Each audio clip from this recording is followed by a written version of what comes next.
It's Lucas here from the S2 Live Show, and today we're making these delicious vegan lentil burgers full of protein. They actually have more protein than regular burger because lentils have about 25 to 27 grams of protein per 100 grams.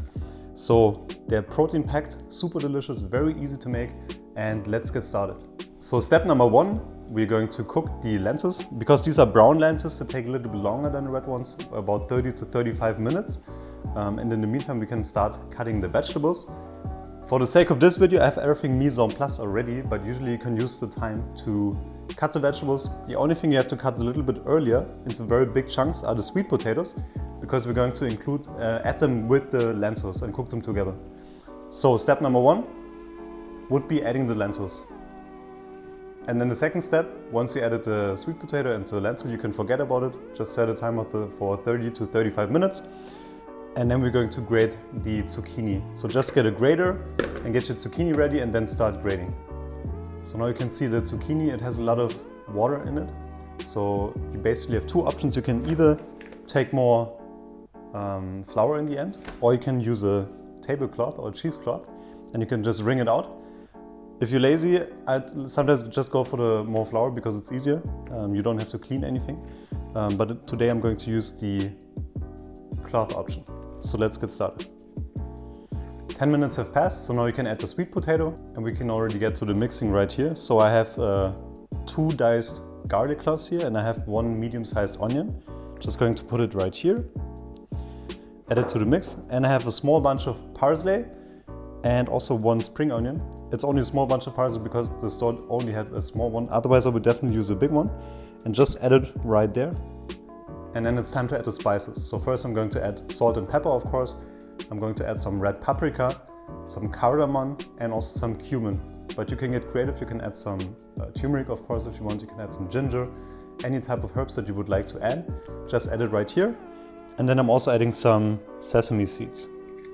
So now 35 minutes later, the lentils are done and we can just rinse them. And then we're going to add them to the rest of the mix. It helps if you rinse them with cold water because we're going to form the burgers with our hands. So you don't want to grab a handful of really hot lentils. So now add it to your mix. The easiest is if you crush or if you mash the potatoes with a fork. So you can already put the pan on medium heat and add some coconut oil. And now we're going to mix the burgers.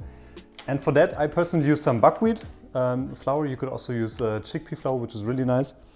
And I cannot really give you an exact amount that you should use because it kind of depends on how much you drained the zucchini. It kind of depends on how much you rinsed and drained the lentils, how much water is left.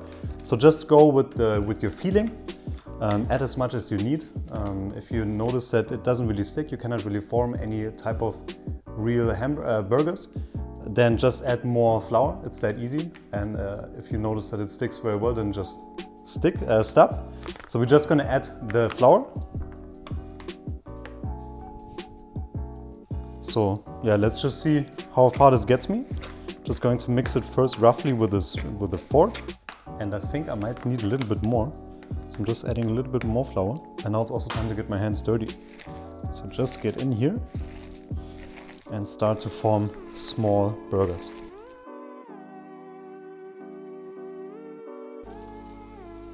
Depending on how thick you made the burgers, you can also add a lid to the pan and then just let it cook for a while. They take about 3 to 5 minutes on each side, and then you can just flip it. So now the burgers are ready. Depending on how high you put your heat, it might be only 2 minutes on each side, as I noticed right now. So the second when I flipped it, it was only 2 minutes afterwards. So just check once they get a little bit like golden brown.